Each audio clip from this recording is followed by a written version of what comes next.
បន្ទាប់មកការវឹកហាត់បានចាប់ផ្ដើមភ្លាមៗឋានជីរ៉ូអត់ចាំបាច់សម្រាប់អីទេនៅពេលនោះអូបាណៃបាននាំឋានជីរ៉ូចូលទៅក្នុងបន្ទប់វឹកហាត់ដែលនៅក្នុងបន្ទប់នោះអូបាណៃបានចាប់កូនសិស្សដែលរៀនខ្សោយចងជាជួរដេកនិងជួយឆោតទុកចន្លោះតូចៗរវាងពួកគេមកសោកដៅបានងាប់ហើយអញអ្វីដែលអូបាណៃចង់ឲ្យឋានជីរ៉ូធ្វើគឺប្រើដៃឈើកាប់ចូលចន្លោះមនុស្សទាំងអស់នោះឲ្យបានលឿនបំផុតតែកុំឲ្យប៉ះមនុស្សឲ្យសោះនៅពេលដែលឋានជីរ៉ូចាប់ផ្ដើមធ្វើគាត់ធ្វើយឺតណាស់ព្រោះខ្លាចកាប់ត្រូវមនុស្សពេលឃើញទៅភ្នែកពេកអូបាណៃក៏ប្រពួតឋានជីរ៉ូប្រយុទ្ធគ្នាតែម្ដងកុំឲ្យយឺតពេលនោះឋានជីរ៉ូបានសោកដៅទៅកាប់មុនក៏ប៉ុន្តែគាត់នៅតែស្ទាក់ស្ទើរខ្លាចប៉ះត្រូវមនុស្សចឹងហើយអូបាណៃក៏សោកដៅមកវាយគាត់ដើម្បីឲ្យដឹងថាអាភាពស្ទាក់ស្ទើរហ្នឹងគឺបង្កគ្រោះថ្នាក់អញ្ចឹងការវឹកហាត់បន្តមកទៀតឋានជីរ៉ូត្រូវធ្ងន់ខ្លាំងណាស់ព្រោះអូបាណៃមានក្បាច់ដើរពិសេសដែលធ្វើឲ្យដើររបស់គាត់ទន់ដូចសត្វពស់អញ្ចឹងអាចវាតាមកលិកកន្លោះមកសោកឋានជីរ៉ូបានប៉ុន្តែទោះបីជាយ៉ាងនេះក៏ដោយឋានជីរ៉ូមិនងាយចោះចាញ់ទេនៅពេលដែលគេឲ្យគាត់សម្រាកគាត់មិនសម្រាកទេគាត់នៅតែខំវឹកហាត់ល្ងាចឡើងនៅពេលសម្រាកកូនសិស្សទាំងអស់ត្រូវទៅត្រាំទឹកថ្នាំដើម្បីព្យាបាលរបួសអាទឹកថ្នាំហ្នឹងវាបានធ្វើឲ្យពួកគេឈឺចាប់ពើផ្សាខ្លាំងណាស់បន្តមកថ្ងៃទី2ថ្ងៃទី3ឋានជីរ៉ូនៅតែត្រូវធ្ងន់ដដែលប៉ុន្តែនៅពេលដែលចូលដល់ថ្ងៃទី4ឋានជីរ៉ូអាចតាំងអារម្មណ៍បានហើយក៏អាចវាយទប់ទល់ជាមួយនឹងអូបាណៃបានផងដែរ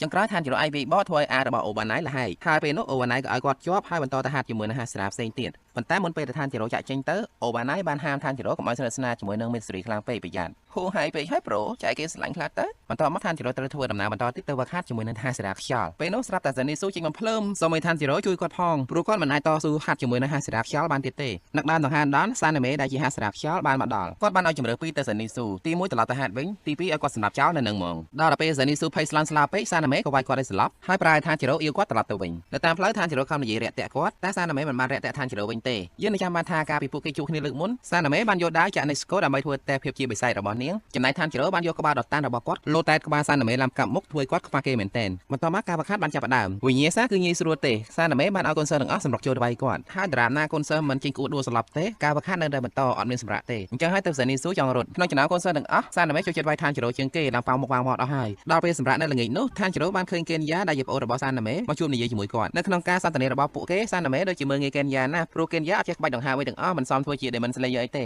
ទោះបីខំប្រឹងយ៉ាងណាក៏អត់អាចខ្លាំងបានដែរនៅពេលនោះសាណាមេបាននិយាយថាគាត់អត់មានប្អូនប្រុសដូចកេនយ៉ាទេឲ្យកេនយ៉ានឹងដកខ្លួនពីក្រុម Demon Slayer ទៅធ្វើស្រែវិញទៅបើមិនចង់គាត់ធ្វើបាបទេតែកេនយ៉ាមកនេះចង់ប្រាប់បងប្រុសគាត់ថាគាត់មានជំនាញស៊ីបិសាចហើយគ្រាន់តែឮថាកេនយ៉ាស៊ីបិសាចសាណាមេខឹងខ្លាំងណាស់ក៏ស្ទុះមកវាយបហាកេនយ៉ាសំណាងល្អបានឋានជីរ៉ូជួយទាន់ពេលនោះឋានជីរ៉ូបានរុញកេនយ៉ាឲ្យចេញពីការវាយបហារហូតដល់ទៀតចេញពីផ្ទះឃើញចឹងសានីស៊ូស្មានថាសាណាមេត្រឡប់ទៅបរិញ្ញាវិញហើយក៏នាំគ្នាធ្វើពុតជាស្លាប់ចំណែកឋានជីរ៉ូបានខាត់សាណាមេកុំឲ្យសម្លាប់កេនយ៉ាពេលនោះសាណាមេបានឲ្យឱកាសកេនយ៉ាម្ដងទៀតបើសិនជាព្រមដកខ្លួនពីក្រុម Demon Slayer គាត់នឹងលើកលែងឲ្យប៉ុន្តែឋានជីរ៉ូបាននិយាយការពារកេនយ៉ាប៉ុន្តែថាកេនយ៉ាចេះក្បាច់ដង្ហើមប៉ុន្តែគាត់នៅតែមានចិត្តចង់សម្លាប់បិសាចជួយការពារប្រជាជនលើកមុនកូនរបស់កេនយ៉ាជួយឋានជីរ៉ូមិនអាចកម្ចាត់បិសាចអពមូលបានទេសម្ដីនេះបានធ្វើឲ្យកេនយ៉ារំភើបចិត្តខ្លាំងណាស់ពេលនោះសាណាមេខឹងខ្លាំងពេកក៏ស្ទុះមកដាក់ឋានជីរ៉ូចំពោះមើលទៅដូចត្រូវធ្ងន់ណាស់ក៏ប៉ុន្តែឋានជីរ៉ូទុកជាប់ហើយក៏លវែ